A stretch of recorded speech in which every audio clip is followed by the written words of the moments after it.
Well, hey everyone, welcome to Crossroads Church Online. My name's Joelle and I'm one of the pastors here. And today is going to be so fun because our Eagan campus pastor, Chad Melton, is going to take us to the first stop on our summer road trip through the Bible. And guess where our first stop is going to be? At the beginning, at the creation of the world. And that reminds me of something that I read recently from pastor and author John Ortberg. And I want to read you a version of it because it's kind of cheeky and fun, and it will get us thinking about how God created the world, or rather, how he didn't create the world. Listen to this.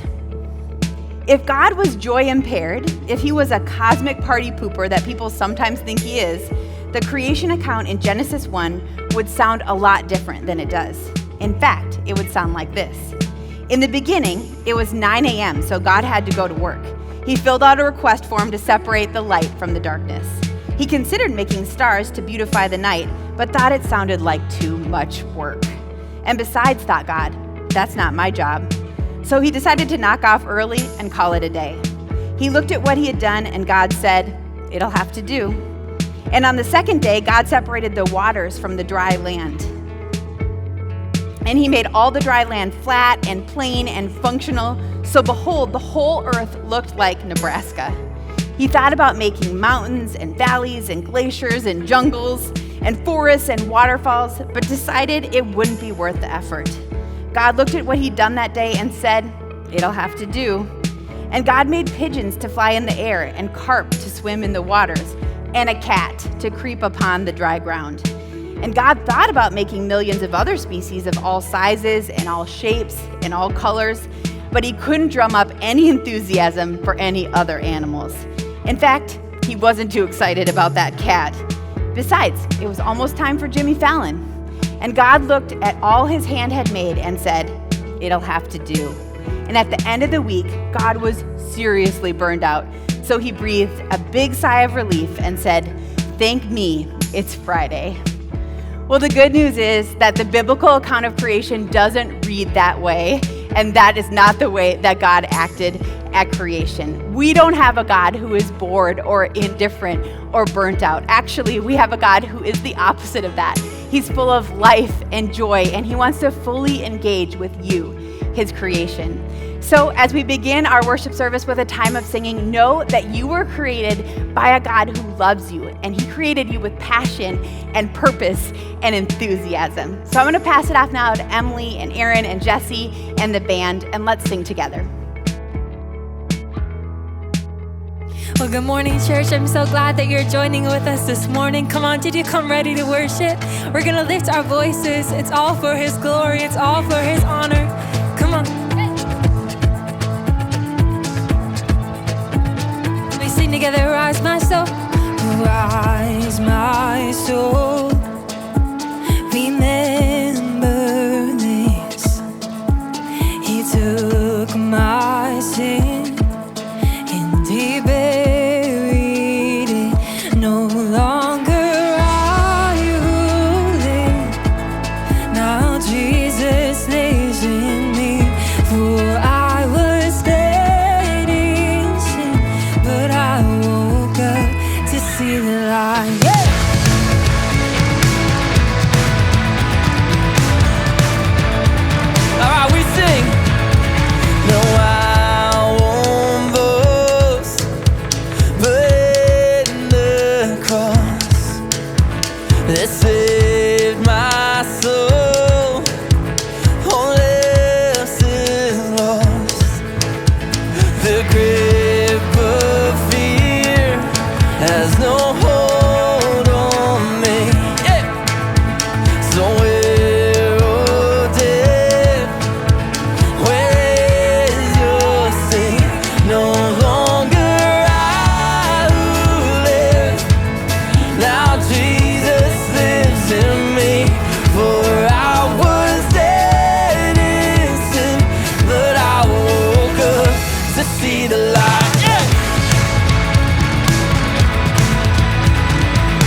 All of this for your glory. And all of this for your glory. Yeah. And all of this for your glory. Yeah. And all of this for your glory. And all of this for your glory. No longer I who live, now Jesus lives in me. For I was dead in sin, but I woke up to see the light. Let's go! Hey!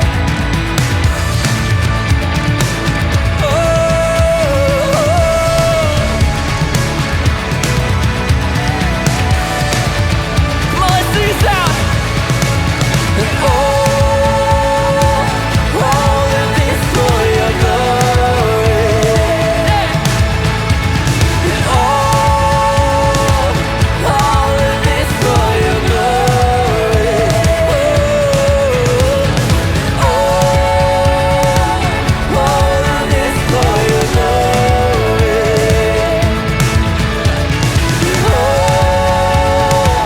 All of this for your glory.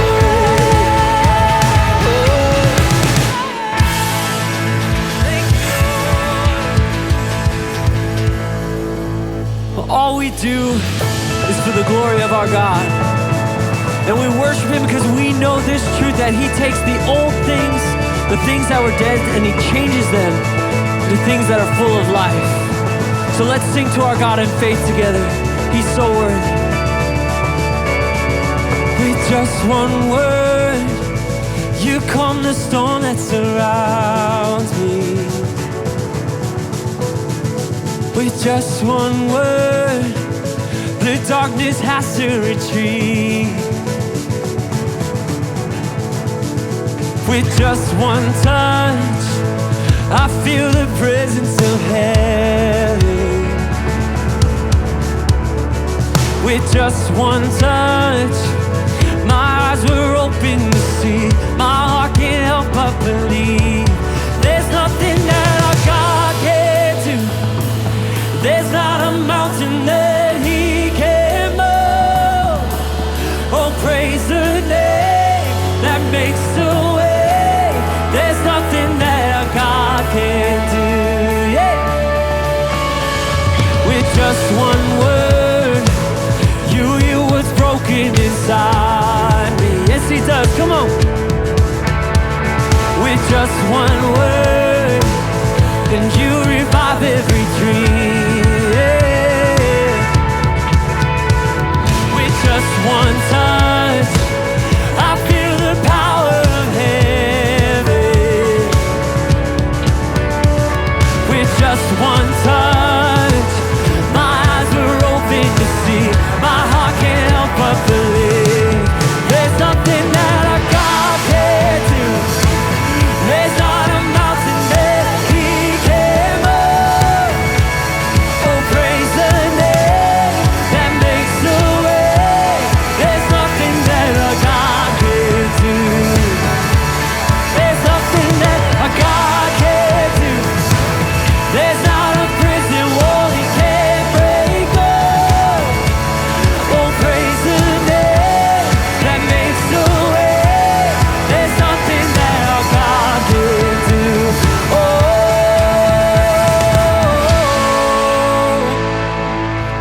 there's nothing too big for you, God. I will believe in greater things. There's no power like the power of Jesus. Let faith arise, let all agree. There's no power like the power of Jesus. I will believe, come on, for greater things. There's no power like the power of Jesus. Let faith arise. Let all agree. There's no power like. Come on, if you believe that, let's lift it up together. And I will believe for greater things. There's no power like the power of Jesus. Let faith arise. Let all agree. There's no power like His power. There's nothing that our God can't do. Come on. There's not a mountain that He can't move. Oh, praise the name that makes a way. There's nothing that our God can't do. Oh, there's nothing that our God can't do. There's not a prison wall He can't break down. Oh, praise the name that makes a way. There's nothing that our God can't do. Oh,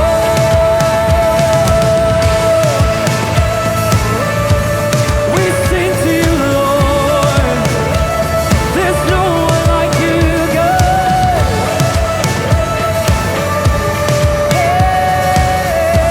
Come on, church, Come we on sing and together.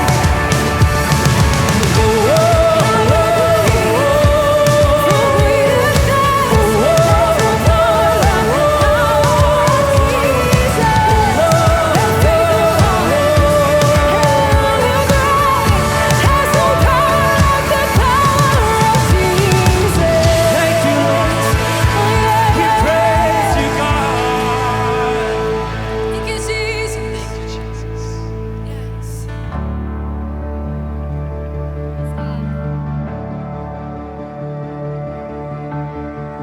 You were the Word at the beginning, and one with God, the Lord Most High. Your hidden glory in creation is now revealing you, oh Christ. What a beautiful name it is.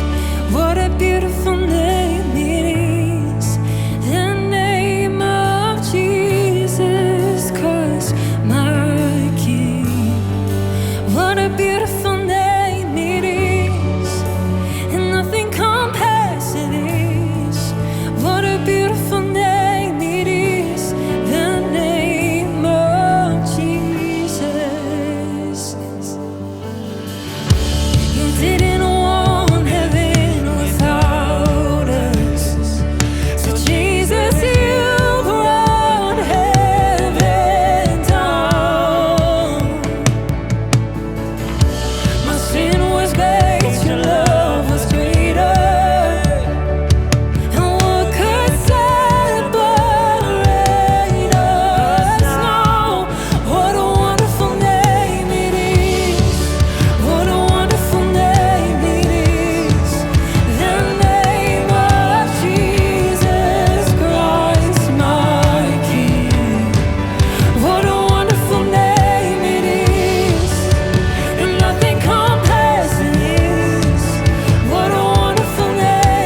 What a beautiful name it is, and nothing compares to this. What a beautiful name it is, the name of Jesus. What a beautiful name it is. What a beautiful name it is, the name of Jesus Christ my King. What a beautiful name it is, and nothing compares to this. What a beautiful name it is, the name of Jesus. Yes, Lord. Yes, God, we praise you for the power that is in your name. God, we worship you for the grace and the mercy that is found in you. God, all of this is for your glory. All of this is for your honor. What a wonderful thing to be in your presence this morning together. God, we just worship you and we love you. It's in your name that we pray. Amen, church. Amen. Amen.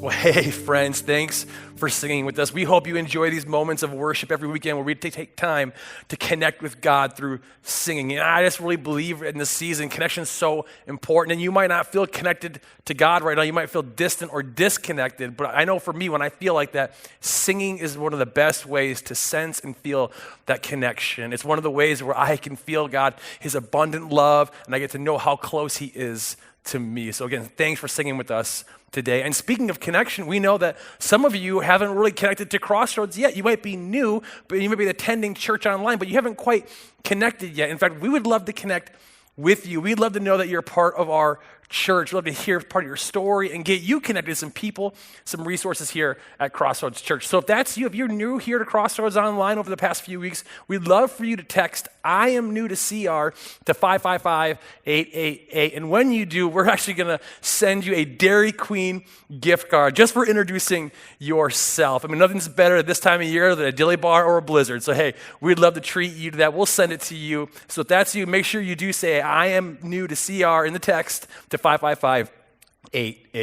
And for the rest of us here today, I have some exciting news in the life of Crossroads Church, because this weekend, right now, we have 2 campuses, Egan and Hastings, hosting in-building services this weekend for the very first time in a long time, and we are so excited for them. We're cheering them on. In fact, I would even like to invite you to one of those services next weekend. If you feel comfortable, you can head over to cr.life and you can register at the event tab. You just click that, you pick the service and register, and you're all set. So if that's you, we'd love to offer you that opportunity. And for those of you who are engaged in Crossroads here in giving week after week, in your generosity, you just keep giving and giving, we just want to say thank you.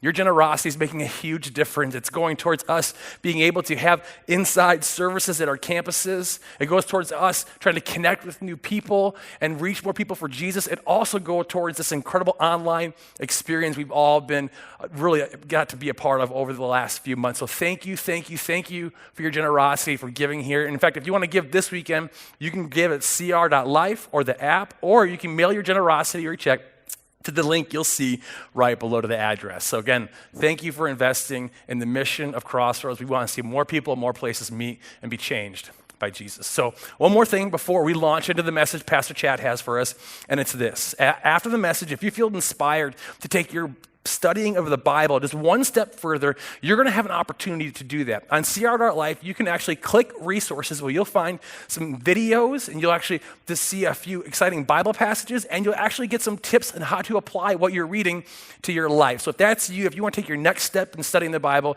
head to CR.life, click resources, and you'll be able to continue your road trip through the Bible this week. Now, to prepare you for the message, I have a little something I want to show you, so go ahead and take a look at this. Let me ask you a question. When you were in high school, did you have a favorite subject? Maybe it was art or math or gym, or maybe it was science. For me, my favorite subject in high school was actually history. And the reason why it was history is because I loved hearing about all the different places and all the different people and the battles and the epic plot twists that took place. And in fact, I loved history so much that most of my high school career during study hall, when I was supposed to be studying for other classes, I was actually spending time with my history teacher, learning from him and even helping him with various projects within the class. And I think the thing that drew me so much to the subject of history is the incredible stories that were told. And I mean, who doesn't love a good story? What we know about the biblical writers is that they loved a good story. And we see this because the most popular genre, which is historical narrative, is the genre that tells most of the stories that we are reading. And we see that the biblical writers love this because it actually makes up 1/3 of the Old Testament.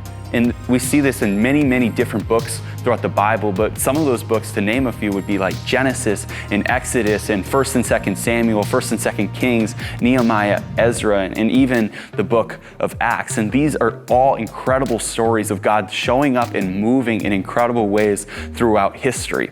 And this is not some boring history that sometimes we read in the historical books, but it's history that is telling an incredible story with different people in different places and God doing some incredible, incredible things. And my favorite thing about the historical narrative that we are studying is the incredible way that God shows up and how he protects his children. Because a lot of times what we read is that there are God's kids who are hurting and they're running to things that they think are gonna fill them up. Things like power and authority and money. And then every single time what we see God do is he sees that and he sends someone to rescue them and to point them back to himself. And this just shows us the story of God's great love for us and how he will never give up on us. And so we're gonna read about this. We're gonna open to the very first page in that history book. And so we're gonna see what God was up to in the very beginning.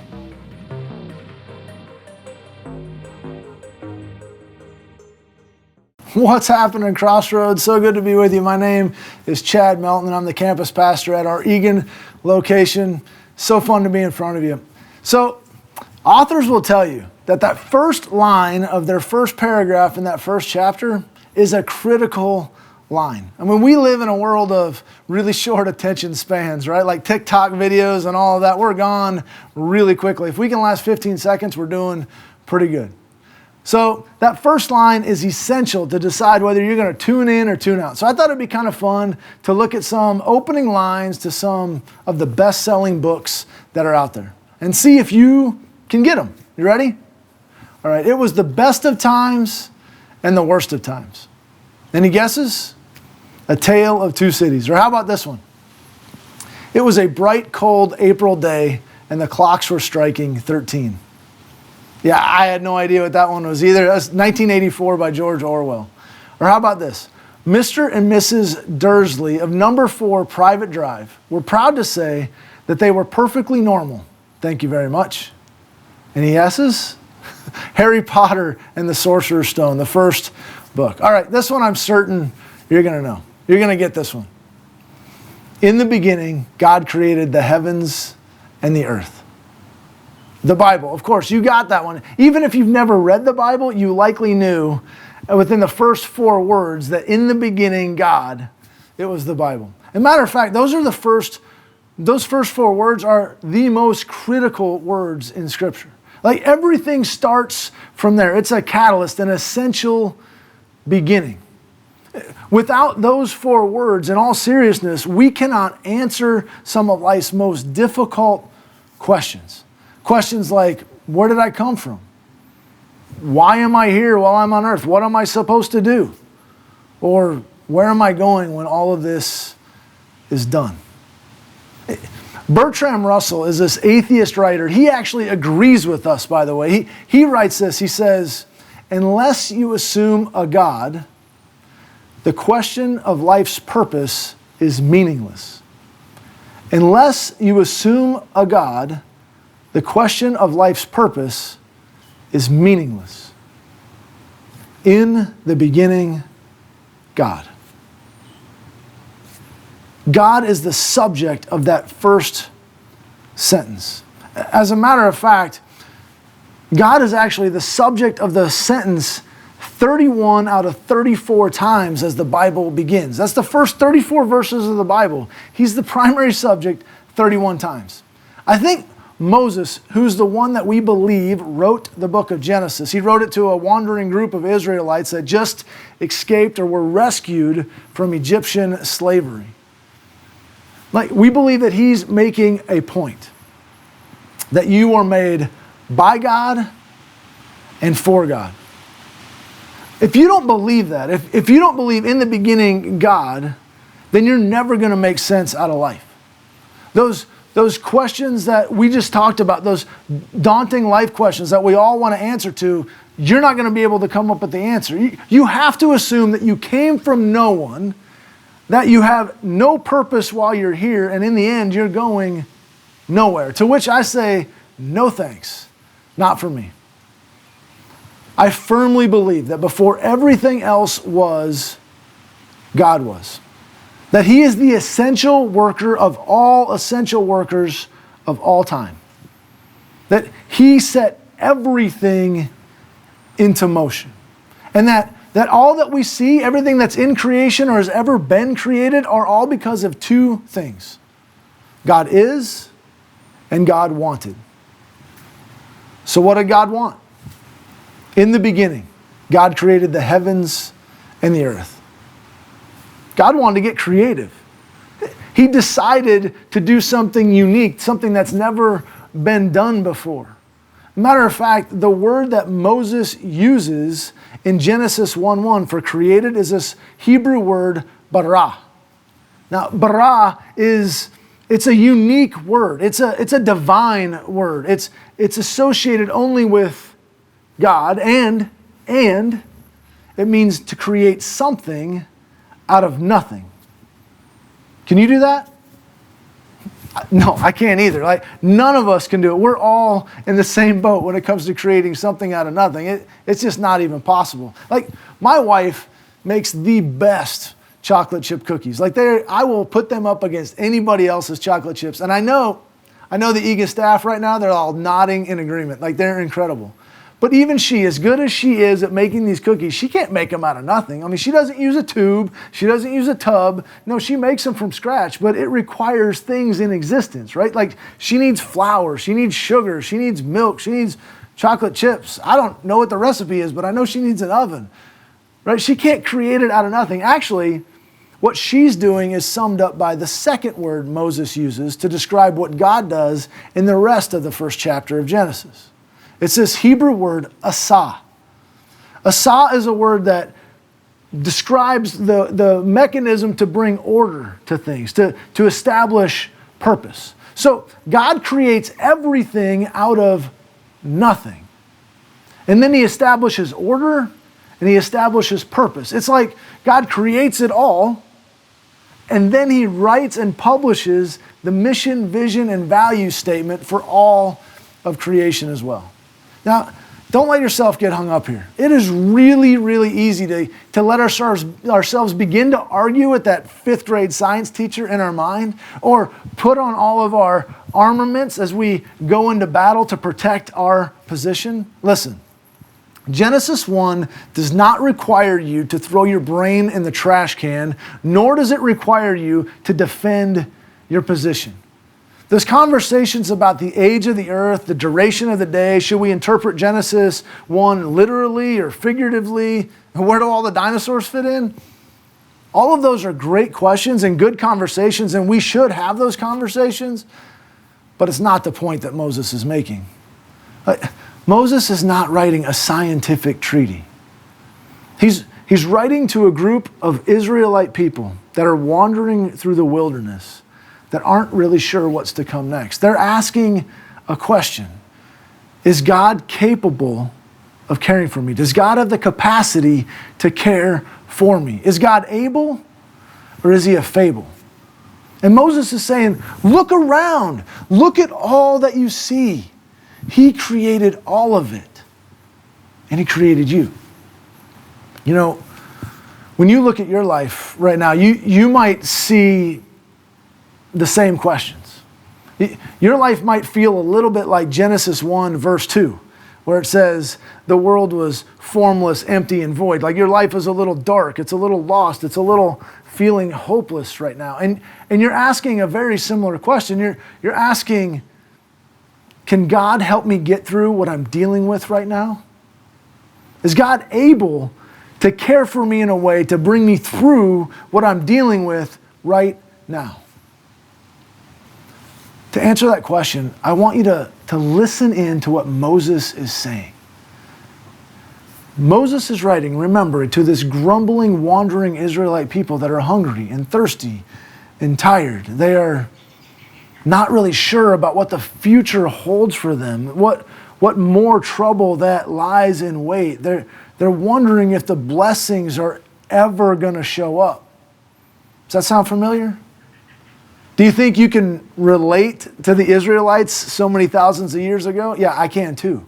Like we're wondering the same things. So I want to ask that you listen in to the first 5 days of creation from the Message translation to hear Moses' answer to that question. Check this out. First, this. God created the heavens and earth. All you see, all you don't see. Earth was a soup of nothingness, a bottomless emptiness, an inky blackness. God's Spirit brooded like a bird above the watery abyss. God spoke, light, and light appeared. God saw that light was good and separated light from dark. God named the light day. He named the dark night. It was evening. It was morning. Day one. God spoke, sky. In the middle of the water, separate water from water. God made sky.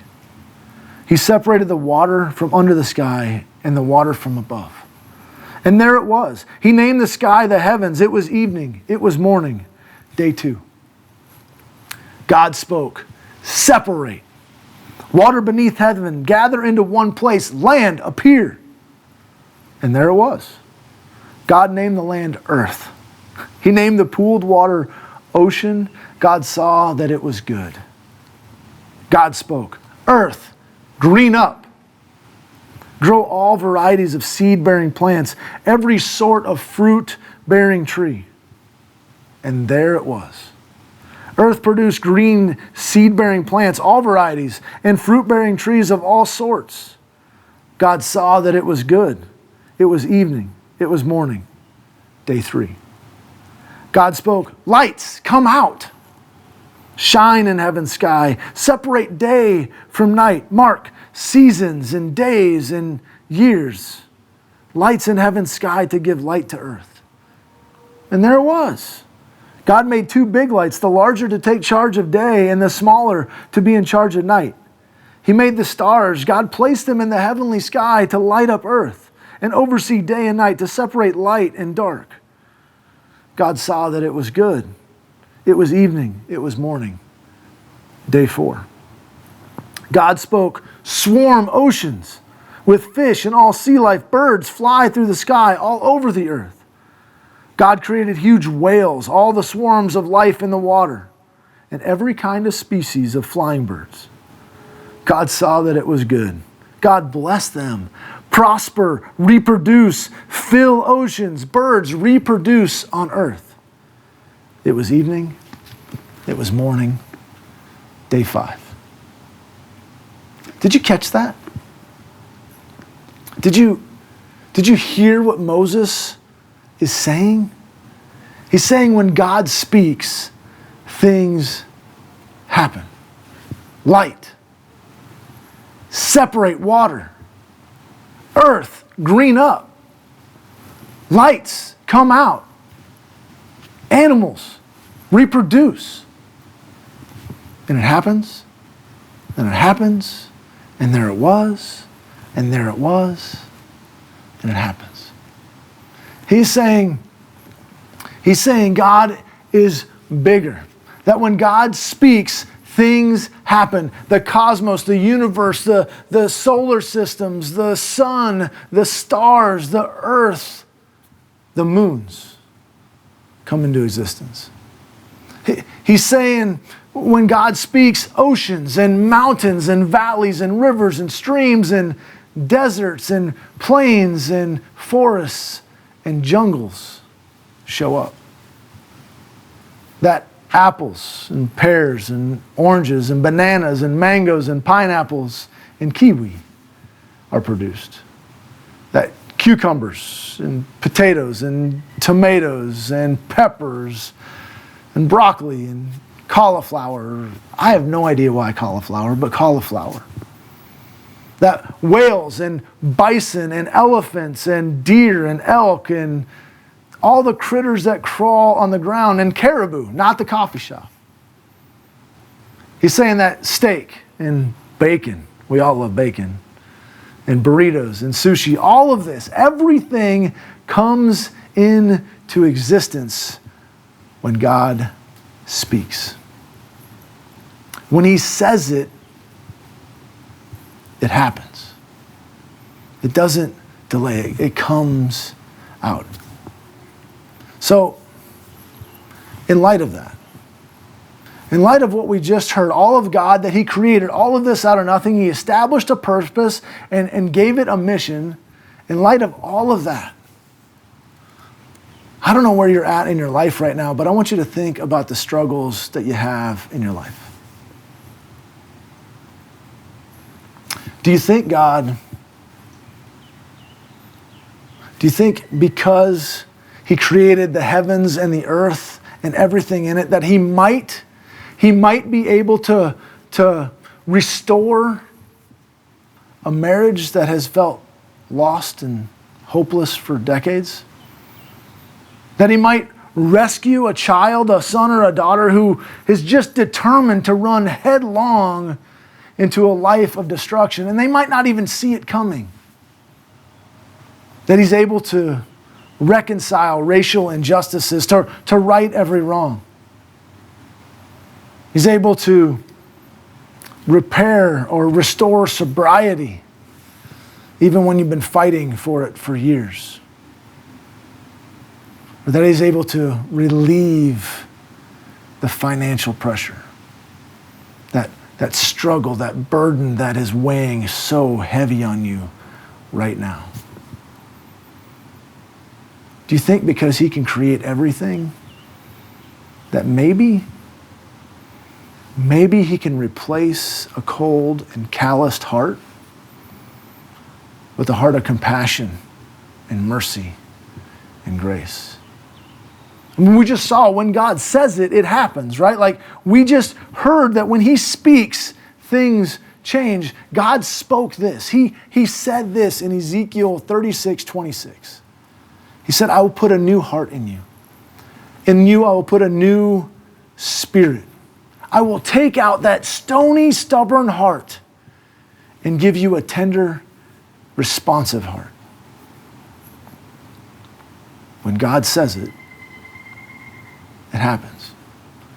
It is so easy to get caught up in the controversies of Genesis, to talk about the duration of the day or the length of the earth has been around or where the dinosaurs fit into all of that. It's so easy to get caught up in those things that we forget and we miss the point that Moses is making. He's saying that the God that you're following, this God that you're serving, this God that you've heard of, is a God that is bigger than you can ever imagine. And he created you and he determined to rescue you, to step in and save you. He points to the oceans and the mountains and the valleys and all of the critters that crawl on the ground, and he says, this God is so big, and yet he is close to you. He's willing to give you a new beginning, a Genesis. Are you in need of a Genesis? I mean, when you think of your life right now, could you use a do-over? Like when we were kids, you got the do-overs. Could you use something like that right now? Maybe you need a fresh start to life in general. Maybe you need a restoration of your marriage. Maybe you need some rekindling of love with family or a restart when it comes to career or relationships. Or maybe you need a new start, a new beginning to that relationship with God. Listen, here's what I know. He's big. So big. But he's personal. And he's willing to listen, to lean in and to be near. He created all that, but he created you. He lived with you. He became your neighbor. I know God is listening because he proved it. He came out of his heavenly places where he created all of these things, and he stepped into our world to be our neighbor in the person of Jesus. See, we serve a God who is at his best, by the way, when he is bringing order to chaos. We serve a God who is at his best when he is putting light into darkness. We serve a God who is at his best when he creates something out of nothing. And we serve a God who's at his best when he steps into your world. And that's what he did in Jesus. So who is Jesus? Jesus is God's son. His one and only son. He is God. He came to dwell among us, to be our neighbor in the form of a baby. He lived a life that we can never live, a perfect life, but we can't live it because of the rebellion that's in our heart. He died the death that you and I deserve to die because of the sinful nature that lives within us. He took that penalty, that punishment, and he bore that sin on the cross, and he took it to the grave. But through his death and resurrection, Jesus beat the grave. He overcame death, and he destroyed the grip that sin has on us. And he gave us a way to have a new beginning, to have a fresh start in Jesus. And listen, I'm not sure where you're at in your walk with God, in your journey with Jesus right now. I don't know where you're at. I don't know if you have lived your life apart from God. You've never heard of him. And this is the first day that this is ringing true and you realize that God exists and you're yearning to know more. I don't know if you started life in a church and around people that knew Jesus, but somehow the church offended you and you left. You said, you know what, that's not for me. But somehow today you found yourself back. You're asking the questions again and you're ready for a restart.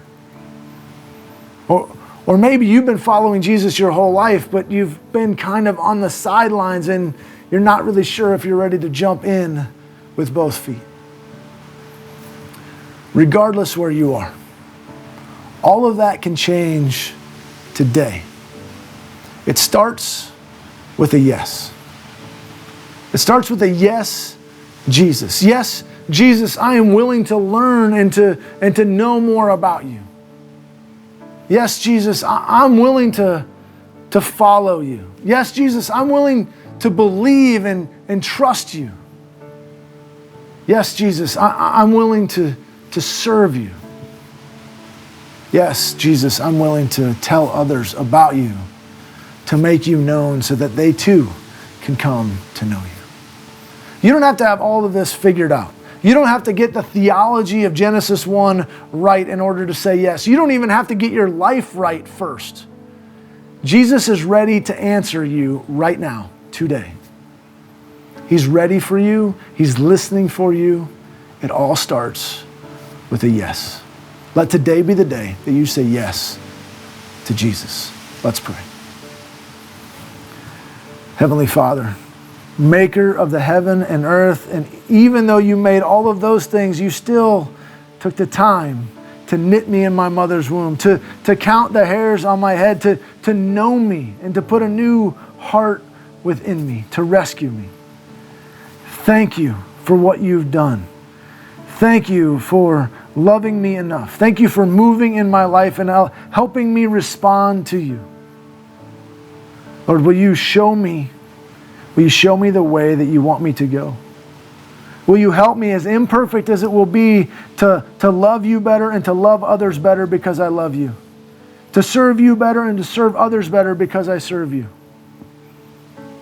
Give me a fresh start. Help me start that with Jesus. It's in your name I pray. Amen. Chad, thank you so much for inspiring us with that message, that road trip stop in the book of Genesis, and for challenging us to say our next yes when it comes to our faith relationship with Jesus. And maybe you were listening to Pastor Chad at the end of that message, and you felt a tug on your heart to say your next yes to Jesus. Maybe to place your faith in him for the very first time, or to recommit yourself to your faith in him. Or maybe you want to start sharing your faith with the people around you. Whatever your next yes is, we would love to know about it. So you're going to see a link pop up in the comments right now. We'd love for you to click that link, and then we'll be able to follow up with you this week and get you some more resources as you make that commitment to your next yes to Jesus. Well, thank you so much for being with us today. It's been an incredible journey. Our road trip is going to continue next weekend, both live at our Eagan and Hastings campuses and online here at 9 and 11, and we hope to see you then. Have a great week.